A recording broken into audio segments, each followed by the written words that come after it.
she had two options: burn everything down on her way out, or walk away so quietly that nobody heard the door close. For 4 years, Mabel Greer had been living inside a house that looked like success from the road and felt like a slow drowning from the inside. Her husband preached about fairness on Sunday mornings and broke her wrist on a Tuesday evening in October because supper was 20 minutes late. The whole county of Dustfield, Arizona knew. The mine foreman knew. The banker knew. The women at the dry goods counter knew, and every last one of them had made the same calculation, that Silas Greer owned the copper mine that employed half the men in the valley, and that knowing things about Silas Greer was a luxury nobody in Dustfield could afford. But on a dry Wednesday morning in late March, a man came through the door of Hannigan's Hardware, and everything that had been holding still for 4 years started moving. Drop a comment with your city. I want to know how far this story travels. And if you stay until the end, you'll understand why the most dangerous thing Mabel ever did wasn't picking up a knife. It was deciding she was worth the trouble of saving. Hannigan's Hardware on Caldwell Road smelled like machine oil, raw timber, and the particular dryness of Arizona air in a building that had never been properly chinked against the desert wind. March in Dustfield was not a gentle month. It was the month the dust came up from the flats and walls that turned the afternoon orange and left grit in your teeth and your eyes and the back of your throat. And every man and woman in the valley understood that the desert did not notice them personally. Mabel Greer, who still thought of herself as Mabel Cass in the private part of her mind that Silas had never successfully reached, stood in front of a display of lamp wicks with a list in her right hand and a bruise across her left cheekbone that she had powdered over that morning with the flat, practiced efficiency of someone who had been doing it long enough that the motion required no thought. The bruise was going green at the edges. Green meant 8 or 9 days old. 8 or 9 days old meant she was approaching the end of whatever interval Silas allowed between episodes, and she had learned to read that interval the way a farmer reads the sky, not because she wanted to, but because her body had decided that anticipation was preferable to surprise. She was 28 years old. She moved like a woman who had learned to take up as little space as possible.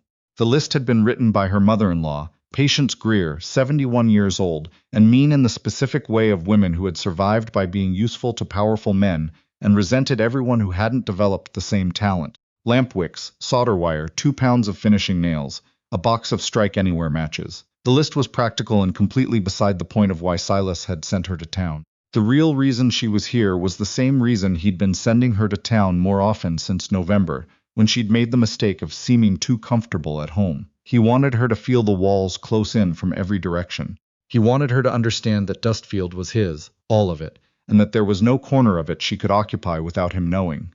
She reached for the lamp wicks. "Those are the last of the narrow gauge," said old Caleb Hannigan from behind the counter.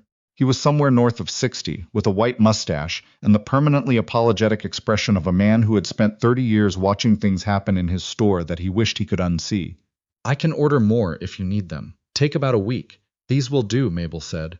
She always managed. That had become, she understood, part of the problem. The door behind her opened, and the desert air came in with it, hot and gritty, and then the temperature in the room changed in a different way entirely. Not the heat, something else.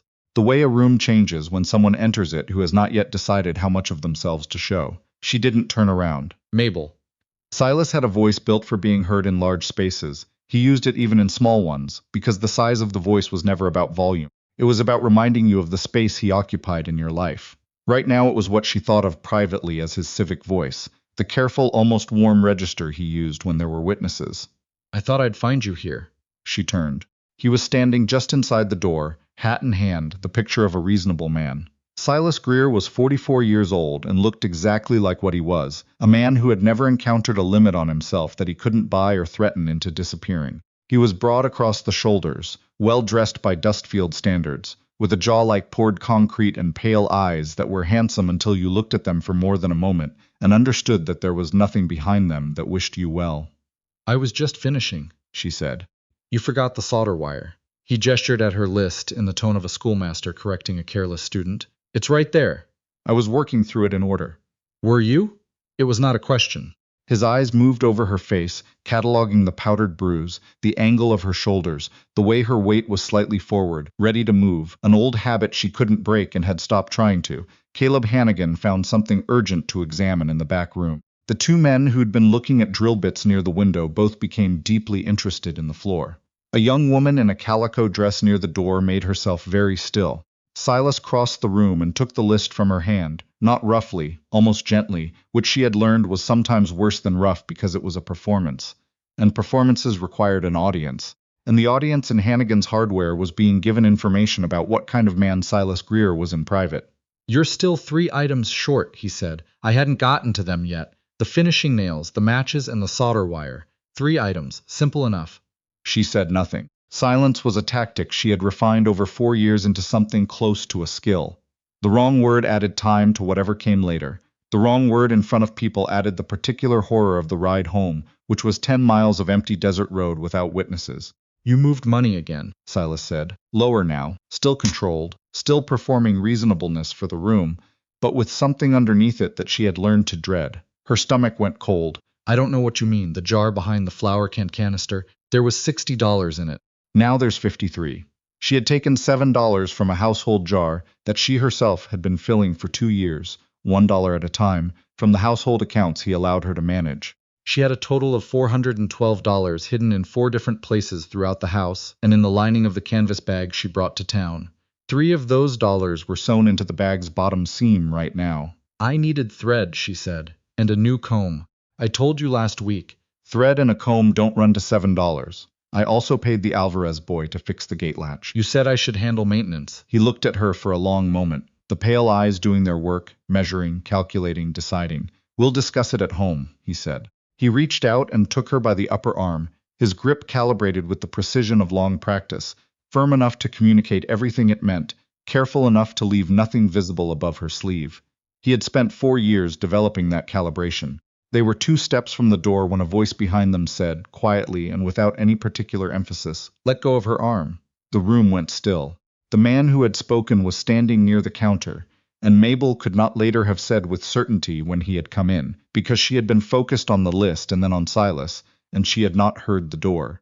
He was tall in the unceremonious way of men built for outdoor work, with a battered coat and trail dust on his boots, and a face that had been weathered into something sharp and careful somewhere in his middle 30s. He was looking at Silas, the way you look at a problem you have already started solving. Silas stopped. He did not release her arm. He turned his head slowly toward the stranger with the expression of a man who has encountered something unexpected and is deciding whether it is beneath his attention. "I beg your pardon," Silas said. "Heard me fine." The man had not moved. His hands were loose at his sides. "Let go of her arm." The young man near the drill bits pressed himself flat against the shelving unit. Caleb Hannigan reappeared in the doorway to the back room and stood there with an expression that Mabel would think about later. Something caught between horror and a relief so old and suppressed it had almost forgotten what it was for. Silas laughed. The sound was flat and brief, a sound engineered to express contempt rather than amusement. "Son," he said. "Do you have the first idea who I am?" "Yep," said the stranger. A pause. "Then you understand," Silas said, his voice dropping into its other register, the one that did not bother with warmth, "that you have made a serious error in judgment. Could be." The stranger still had not moved, but something in the quality of his stillness had shifted. The difference between a river moving steadily and a river approaching a drop. "Or it could be you're the one making it. Either way, you're going to let go of that woman's arm." Silas turned fully toward him, and in doing so released Mabel's arm, not because he had decided to comply, but because whatever came next required both hands free. He was 3 inches shorter than the stranger and 40 pounds lighter, but Silas Greer had never in his adult life met a situation he could not control. He had a foreman with 6 men outside. He had the county judge in his back pocket. He had 20 years of evidence that consequence was a thing that happened to other people. "You're a drifter," Silas said, looking the stranger up and down with the particular contempt of a man who measures everyone by what they own. "Passing through. You don't have land here. You don't bank here. You don't have a stake in this town, or a single reason to be in this conversation." "Sure," said the stranger. He didn't sound troubled by this. "So I'm going to offer you exactly one Opportunity to walk out that door and forget the last 60 seconds happened." "Appreciate that," the stranger said, in a tone that did not sound appreciative at all. "Going to pass, though." Silas moved fast. He had always moved faster than people expected. But the stranger was faster. He caught Silas's wrist in one hand at the peak of the swing, and applied pressure with the practiced efficiency of someone who knew exactly which point on the wrist produced the most useful result. Silas made a sound she had never heard from him before. Small, involuntary, genuine. The sound of a man encountering a physical reality he had not anticipated. In the silence of Hannigan's Hardware, it was the loudest thing she had ever heard. Easy, said the stranger, not to Silas but to the room, in the same flat, steady voice. Everybody walks out of here today. That's how this goes. You follow me? Silas was breathing through his nose. His face had gone pale around the jaw and deep red along the cheekbones. He did not answer. I need to hear you say it, the stranger said. Yes, said Silas, and the word came out cracked and strange, a word she had never once heard from him in 4 years of marriage and would think about for a long time afterward. The stranger released him. Silas stepped back. He straightened his jacket with the deliberate care of a man reassembling himself in public. His pale eyes moved from the stranger to Mabel to the room, and she could see him cataloging, storing, deciding. Get to the wagon, he said to her, quiet and flat. She went. She did not look at the stranger as she passed him. She could not afford to. But as she pushed through the door into the wall of desert heat, she heard Caleb Hannigan say something in a voice so low it was almost reverence. Lord, the old man said. Did you see that? The drive back to the Greer property was 10 miles of silence. Silas drove 3 lengths ahead of the usual pace, which meant he was not talking because he was thinking, and when Silas was thinking without talking, the silence had weight. She rode with her eyes on the middle distance and her mind in the small protected place she had learned to occupy when she needed to be somewhere other than where she's. She had developed this over 4 years.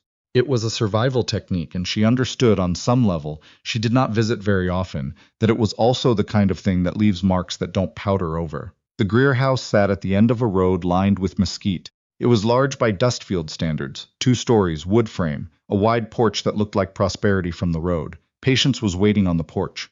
Patience Greer at 71 had the posture of a woman who had made her peace with being useful to difficult men, and found everyone who hadn't made the same peace to be morally suspect.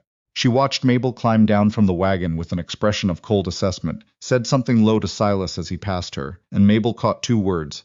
Drifter and tonight. She went inside. Dinner was the particular performance of a household where everyone present knows what is coming and has silently agreed not to name it. Patience talked about a property dispute with a neighbor named Fenton. Silas ate steadily and said nothing. Mabel ate as much as she could, which was a habit she had developed because eating when you could was practical, and then Patience excused herself, which was the signal, and Silas's footsteps crossed the ceiling above her, and she tracked them through the boards the way you track a storm by sound before you can see it. He came downstairs, he came into the kitchen. What came after lasted 35 minutes. When it was over, she lay on the kitchen floor and listened to him go upstairs. And she counted his footsteps the way she had always counted them, 13 steps. And she looked at the ceiling and breathed very carefully around the place in her side that told her at least 1 rib had cracked. Again. And she thought about the man in Hannigan's hardware. Let go of her arm. 4 words. No performance in them. No request for gratitude. Just 4 words stating a thing that should have been obvious to everyone in that room and wasn't. She thought about how Silas's face had looked when the stranger's hand closed around his wrist. That small, involuntary sound. She had not heard Silas Greer make an involuntary sound in 4 years. She got up because the floor was cold and getting up was what you did. She cleaned the kitchen. She went to bed. She lay in the dark and thought about the money sewn into the canvas bag, and the money in the loose floorboard under the wardrobe, and the money she kept in a tin inside an old boot at the back of the linen closet, and the money tucked into the lining of her heaviest coat, $412. It was not enough. It had never been enough, and she had no destination, no plan beyond out, and out was large and bright, and full of dangers she had never learned to name because she had been too busy naming the ones inside the house. 3 years earlier, Mabel Cass had been a different person. Not entirely different. The stubbornness had always been there, and the habit of noticing things, and the capacity for anger that she hadn't known what to do with. But she had been lighter. She had laughed more easily. She had been good with numbers, better than most of the men in her father's office, which was a fact her father had found amusing, and most of his associates had found uncomfortable. She had been 24, and she had thought she knew how to read people. Her father, Walter Cass, had been a decent man in the ways that made you like him, and a catastrophically trusting man in the ways that cost you everything. He had run a small assay operation, barely solvent, and had borrowed from Silas Greer to keep it running during a season when the copper prices rose, and it seemed like the debt would cover itself. Silas had structured the loan in ways that Walter did not fully understand, and did not ask enough questions about, because Walter believed that men who shook your hand firmly and looked you in the eye were men who meant what they said. The assay office failed. Walter Cass died in the spring of the year Mabel turned 24. The doctor said it was his heart, and she understood it was a broader failure than that, The failure of a man who had built everything on the belief that honest work was sufficient protection and discovered too late that it wasn't. He left behind a house with a lien on it and a debt to Silas Greer of just under $1,000. Silas had come to her 6 weeks after the funeral with a proposal. She had been 24, alone, without family in the territory, without money, without land. And the frontier in those years was not a place that offered many roads to unattached young women who had inherited nothing but someone else's debt. Silas had seemed at the time like a solution. He had spoken about her father with apparent respect. He had talked about the assay office as though it might be recovered, as though marrying him was a way of reclaiming rather than surrendering. She had said yes, she had been wrong. And she had spent 4 years paying for being wrong in a currency that did not appear in any ledger Silas kept. The marriage had revealed itself not all at once, but in increments. The way a desert sinkhole opens, so gradually you have already stepped into it before you understand the ground was not solid. First the comments, small and constant, about her competence, her judgment, her gratitude, or lack of it. Then the isolation her 2 close friends in town made unwelcome in the house without any single decisive act, just a persistent low pressure that made their visits feel like contests she hadn't agreed to enter. Then Patience installed in a bedroom on the 2nd floor, not as a relative but as a system, a second set of eyes that never blinked, and a voice that explained Silas's behavior in the language of concern and love, until Mabel had caught herself, twice thinking in Patience's voice, and had immediately gone outside and stood in the heat until the voice cleared. She had started hiding money at the end of the 2nd year. By the morning after the incident in the hardware store, she had been waiting for something she couldn't name for 8 months. She was sitting at the kitchen table with coffee when Patience came in and said, without preamble, that Silas was going to Mesa Verde for business 2 days from now and would be gone 5 days, and that Mabel was expected to manage the household accounts in the interim, under supervision. "All right," Mabel said. Patience looked at her over her coffee cup in the way she had, measuring, deciding what the information on Mabel's face was worth and how to use it. Patience said, in the voice she used for cruelties dressed as care, "Silas worries about you. His temper, the way it runs. He's afraid of losing you. Everything he does, it comes from that fear." Mabel looked at her coffee.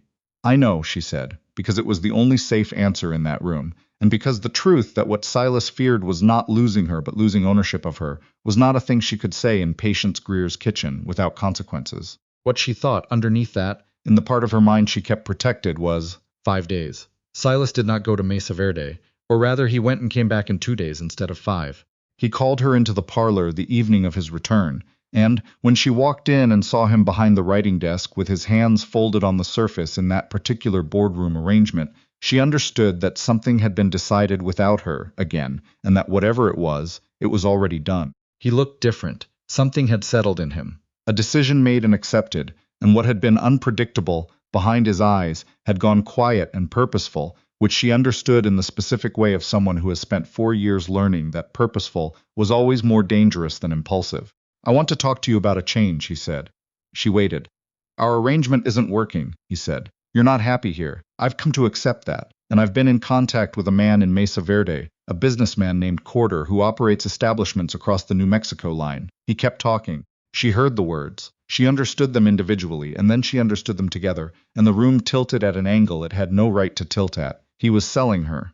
Not in those words. He was using words like arrangement and settlement and practical solution, and behind each of them was the same thing, that he had made a business decision about her body and her future, with the same dispassion he applied to copper futures and equipment contracts. She kept her face still. She had practice at that. "March is when the pass is clear enough," he was saying. "Corder is expecting. You made this decision," she said. He stopped. "Without telling me," she said. "You made this decision without me. Your input on this." She stood up.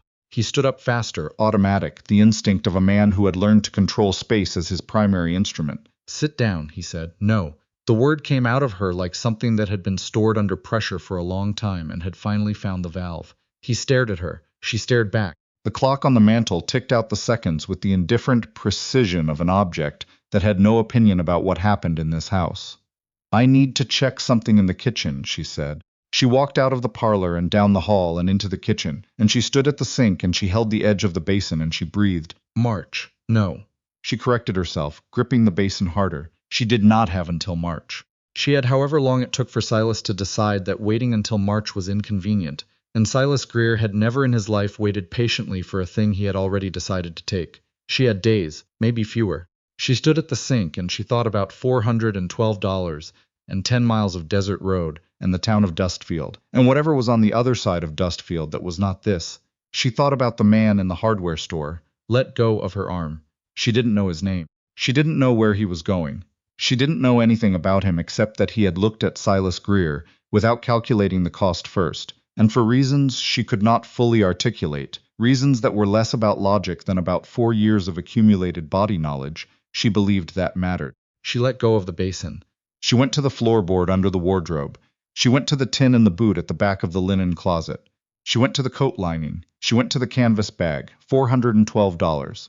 She took the revolver from the gun cabinet in the hall, the one Silas kept there because the hall was between the front door and the parlor, and he liked to be able to reach it quickly. It was a Colt single action, .38 caliber, and she had fired it exactly twice in her life, both times on a fence post in the back field in the first month of their marriage, before Silas had decided that her knowing how to shoot was a resource he preferred she not have. She checked the cylinder 4 rounds. She put on the heavy coat.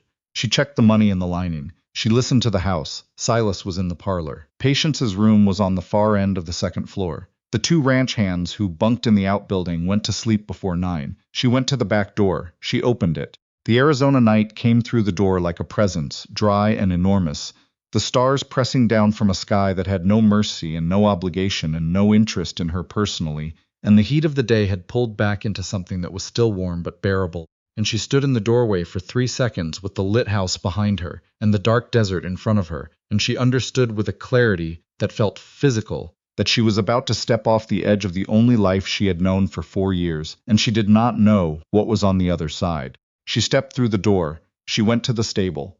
She took the older roan horse because the roan was quieter and had been her horse before the marriage.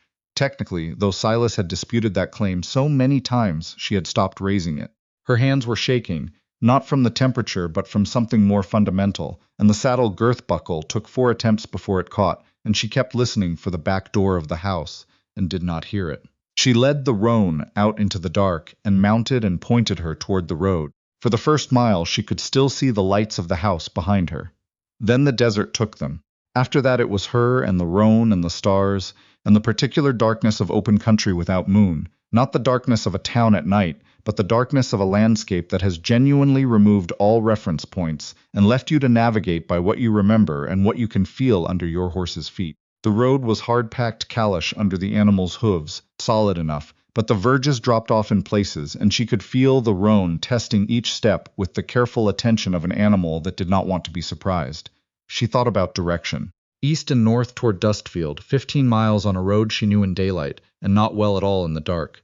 She thought about what was in Dustfield, Caleb Hannigan, who would not protect her. The county judge who owed Silas money. 400 people who had all made the same calculation she'd watched them make for 4 years. Not my concern. She thought about what was beyond Dustfield, north, past the town, into the Corrigan foothills, where the country got broken and rocky, and the mining camps from the early years of the boom had left their abandoned equipment and their worked-out shafts scattered across the landscape, like the bones of an enterprise that had died badly.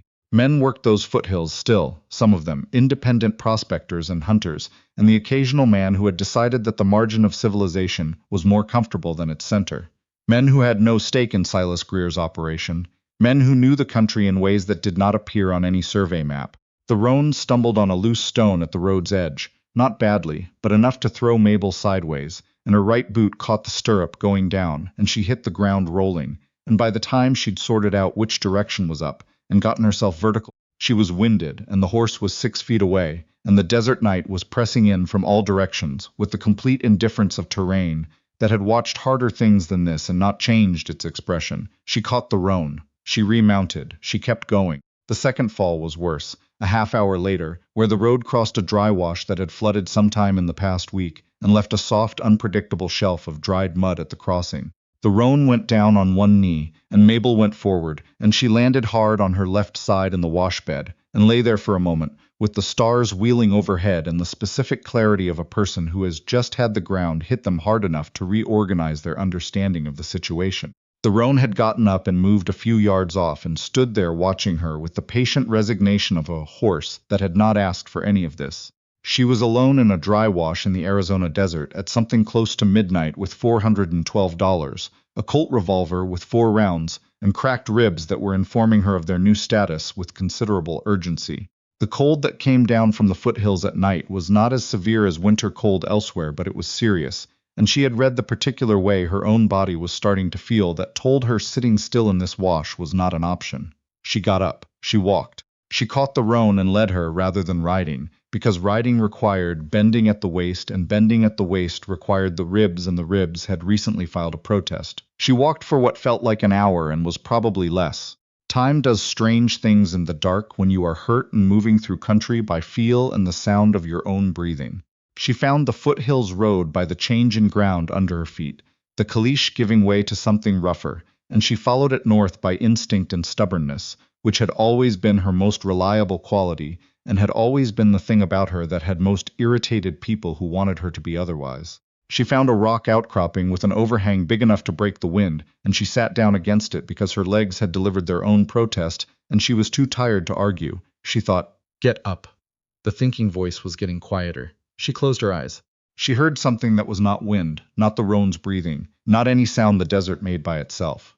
She opened her eyes. There was a lantern on the hill above her. Then there was a man coming down the hill with the lantern held out, moving with the careful footing of someone who knew this ground in the dark, and the lantern swung and threw shadows across the rock face, and she tried to get up, and her legs made their position clear, and she sat back down. He crouched in front of her. In the lantern light she recognized him. "Don't try to stand," he said. "Not yet. Your left side's doing something it shouldn't." "Ribs," she said. "I know, it's not new." He was quiet for a moment then. "I've got a camp up the hill, fire going. Can you walk if I take the horse?" She looked at the roan, who was standing nearby with an expression of moderate relief. "Yes," she said. She was not entirely sure that was true, but she said it and then she made it true, which was the order she had learned to do things in. His name was Dex Colton, and she did not learn this until they were inside his camp, a prospector's shelter built into the rock face with a canvas front wall and a proper fire in a stone ring that radiated heat with the commitment of something that had decided to be adequate. He told her his name the same way he did most things, without ceremony, as an answer to a direct question. "You were in the hardware store," she said, from the blanket he had put around her shoulders. "Yes, you heard what happened when I got home." A pause. "I heard some of it." Sound carries in these foothills. She absorbed this. She was not embarrassed by it. She had passed through embarrassment somewhere around the beginning of the 3rd year and had not returned. "He's going to look for me," she said. Dex was tending the fire with a stick, making small adjustments. "Probably started already. He's got men. He's got the county judge. He's got the foreman and 6 hands. He'll pay anyone in Dustfield who brings information." She looked at her hands wrapped around the tin cup he'd given her. "He always does." Dex sat back on his heels and looked at the fire, and didn't say anything for a while, which she had begun in the last 20 minutes to understand was his way of thinking, and not, as it would have been with Silas, a performance of patience designed to make her anxious. "There's a settlement," he said, "called Borden Creek, about 50 miles northwest past the Corrigan Ridge. Not big, but it's not in Greer's County." He paused. "Different sheriff, different judge. He knows people everywhere," she said. "He's got mining contacts from here to the California line. The moment I turn up looking for work or a room, someone knows someone who reports back inside a week." She stopped herself because she could hear the spiral starting, and spiraling was not useful. "I'm sorry," she said. "Don't be." She looked at the fire. "I don't have a plan. I want to be clear about that. I ran because staying was going to get me killed or shipped across the New Mexico line to a man named Corder, who runs establishments there." She paused. "I ran because I had to run. I didn't know where I was going when I started." He turned his head to look at her then, and in the firelight his face was not quite what she had seen in the hardware store. The sharpness was still there, the weather and the watchfulness, but there was something else underneath it. The particular tiredness of a man who has done hard things for a long time and has not stopped doing them, not because he is unaware of the cost, but because stopping had never been an option he allowed himself. "What did he mean," he said, "about Mesa Verde? About a man named Corder?" She told him. She had not planned to. The words came out because the pressure behind them had reached a level where the valve opened, whether she intended it to or not. She told him about the parlor and the writing desk and the flat, accounting voice and the word arrangement, and she told him what arrangement meant, and she watched his face while she talked. His face did not do much, but his hands, which had been resting on his knees, went still in a very particular way, not clenched, not tense, just still, the way something goes still when it has made a decision and is waiting for the decision to be acted on. He did not offer pity, which she had learned to distrust, He did not offer outrage, which she had learned was usually about the person feeling it rather than the person who had suffered the thing. He just listened, and when she finished, he said, 4 years. Yes, and the old woman. She knows about Quarter. Patience helped arrange it, almost certainly. She's been in everything since before I married him. She searched for the right word. She's the system. Silas is the hammer. Patience is the building the hammer lives in. He was quiet for a moment. Then, you said he came back from Mesa Verde 2 days early. Yes. What did he do when he got back before the parlor, before he called you in? She thought about it. Talked to Patience privately. Then dinner. Then the parlor, he told her first. Or confirmed with her. She already knew. He nodded slowly. He looked at the fire. Why did you step in? She asked. In the hardware store. He was quiet long enough that she thought he might not answer. Then, Caleb Hannigan, he said. I've been coming through Dustfield 3 or 4 times a year for the past 5 years. Buying supplies, sometimes selling pelts or ore samples when I've got them. Caleb mentioned you. He turned his cup in both hands. Mentioned you the way a man mentions something he can't do anything about but can't stop seeing. He said things, your name sometimes. That you'd come in looking like someone who'd had a bad fall. That you'd been laughing at something and then stopped the moment Greer came through the door. He looked at the fire. I counted 9 times in 5 years. She stared at him. You counted. I was paying attention. She looked at her hands. Someone should have been, he said. Not with sentiment. Just as a plain observation, like he was describing the weather. She didn't say anything. There was nothing adequate to say to that, and she had gotten very tired of saying things that were merely adequate. In the morning, she told him about Patience. All of it, not just the summary she'd given in the first hour, but the complete architecture of it. The voice Patience used that sounded like concern, and was something far more precise. The way she reframed every act of cruelty as protection, every constraint as consideration, until Mabel had caught herself explaining her own circumstances in Patience's language, and had had to go stand in the sun for 20 minutes to get her own thoughts back. The money, every dollar of it, the 18 months of $1 here and $2 there, the patience of someone who has one play and has to wait for the right moment and lives in daily fear of misreading it. Dex listened. He was facing the entrance of the shelter, watching the light change on the desert below, and he did not turn around. But she could see from the set of his shoulders that he was listening in the way that meant he was recording, rather than waiting for his turn to speak. When she finished, he said, Patience knew about Quarter before you did. Yes, planned it, maybe. She plans everything in that house. Silas makes the decisions. Patience makes them possible. She paused. She told me once that his anger came from love, that his fear of losing me was what drove it. She said it over coffee in that reasonable voice, like she was telling me something I should find comforting. A short, humorless breath. I think she believes it. That's what makes her dangerous. Silas knows what he is. Patience has built a whole story around herself where what she does is necessary and reasonable and even kind. You can't argue with someone who believes their own story. Harder to predict, too, Dex said. Yes, the desert below them was coming into the early light, the color going from gray to a dusty gold, the rock faces catching the first angles of sun.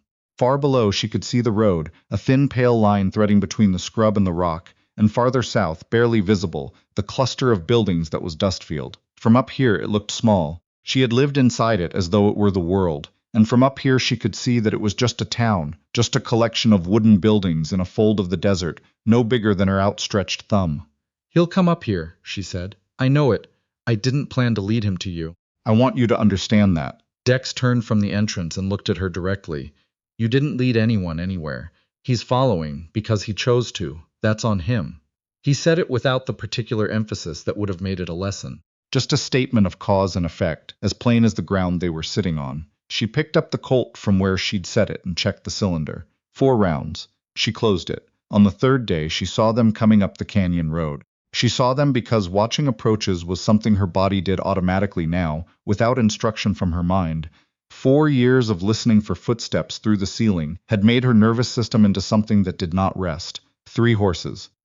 Then a 4th emerging from behind the rock shelf below them. She could see Silas's horse by its color and by the way he sat, the upright proprietary posture of a man who expected the landscape to arrange itself around his convenience. Patience was not with them. Dex, she said. He came to where she was standing. Look down.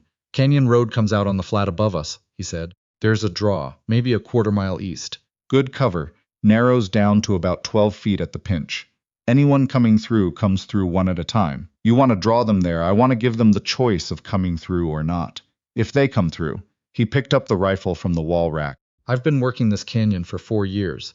I know which slopes are stable and which ones aren't. Up in that draw, Silas Greer's money doesn't buy him anything useful. And if they just wait us out? He looked at her. You know him better than I do. Is waiting what he does? She thought about that. Silas in motion, Silas deciding, Silas implementing, Silas confronted with defiance, which was something he experienced not as an emotional wound but as a structural error that required correction. Waiting was not a mode she had ever seen him operate in. No, she said. It's not. What do you need from me? She asked. Stay here. Bar the entrance. If anyone gets to this shelter who isn't me. He looked at the Colt in her hand. You know what to do. I've always known what to do, she said. I just needed to be somewhere I could do it. Something shifted in his face. The same thing she'd seen briefly in the hardware store and in small moments over 3 days. Not exactly warmth, but what warmth comes from. The thing underneath it. He went out. She watched from the shelter entrance as the 4 horsemen reached the flat below and stopped. She could see the moment Silas registered the shelter, the subtle forward shift in his posture, the head coming up. He said something to the man beside him. The man pointed up toward the draw. Silas stood in his stirrups and called out, calling Dex's name or some demand, and nothing came back from the rocks. Silas turned to the man on his right, and that man shook his head, and then Silas made the decision she had known he would make. He pointed toward the draw, and all 4 of them started up. She stood at the entrance with the Colt in both hands and listened.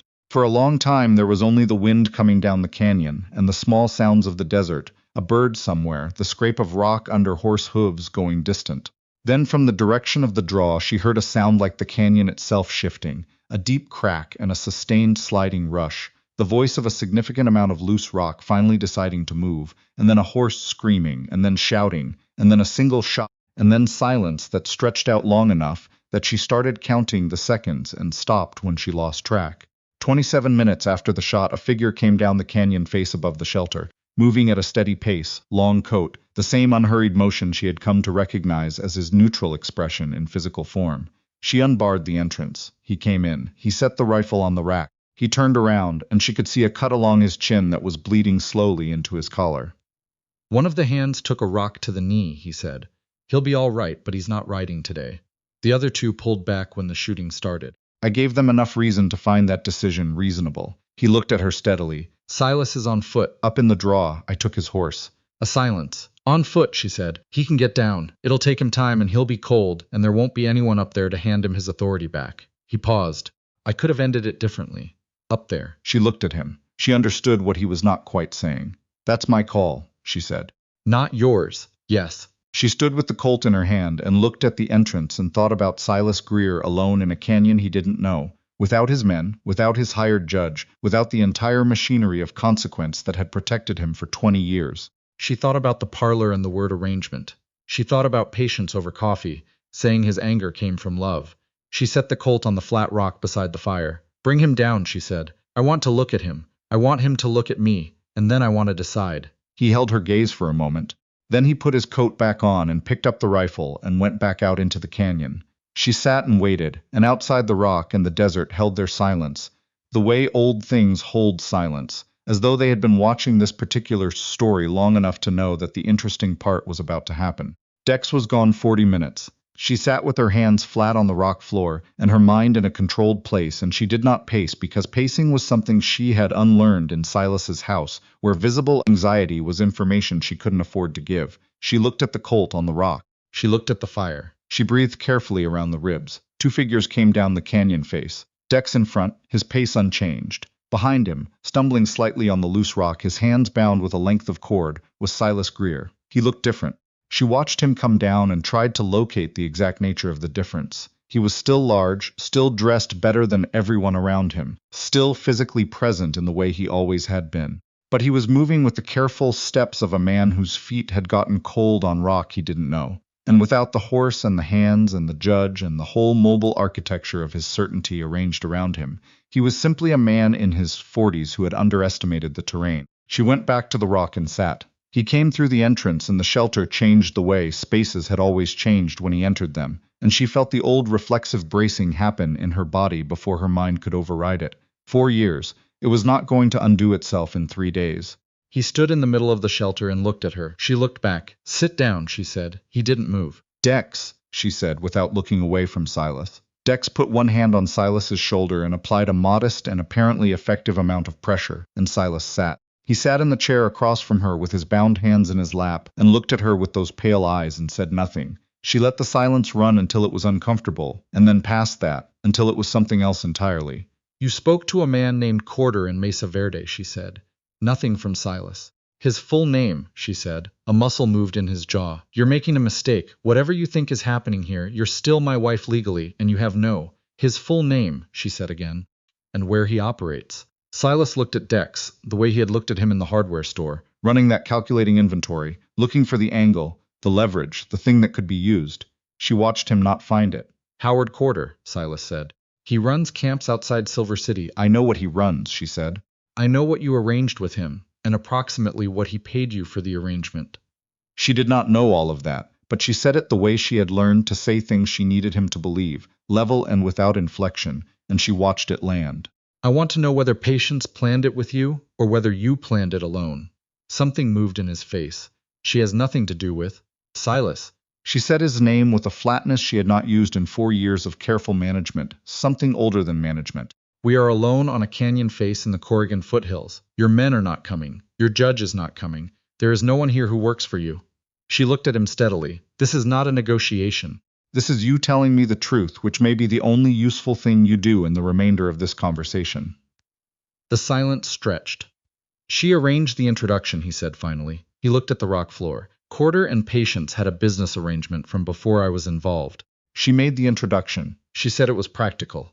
A pause. Her word. Practical. Mabel absorbed this. She had known it, suspected it, built the logic of it from everything she had observed in 4 years. But hearing it said plainly was different from having suspected it. Patience, with her reasonable voice and her fence-line conversations, and her careful architecture of daily diminishment, had known a man like Howard Corder, had maintained a business relationship with a man like Howard Corder, had introduced her nephew to him for the purpose of disposing of a woman who had become inconvenient. She held that for a moment and let it settle. Listen to me, Silas said, and his voice shifted into the register she recognized from the early months of the marriage, the almost voice, the one that sounded like it might be capable of contrition. You're hurt. I know you're hurt, and I take responsibility for it. I know this has gone far. I know it. And what happened was come home, that's all. Come home, and we can discuss this Corder arrangement. It was preliminary, nothing is final, and you and I can find a way to...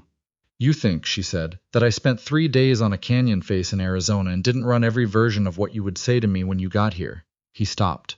I know that voice, she said. I know every note of it, and I know what comes after it. It always comes before something worse. I have listened to that voice for 4 years, Silas. His face closed. The almost version folded up and put itself away, and what was left was the version she knew better, the stripped-down one, the one that didn't need the performance. You can't run far enough, he said.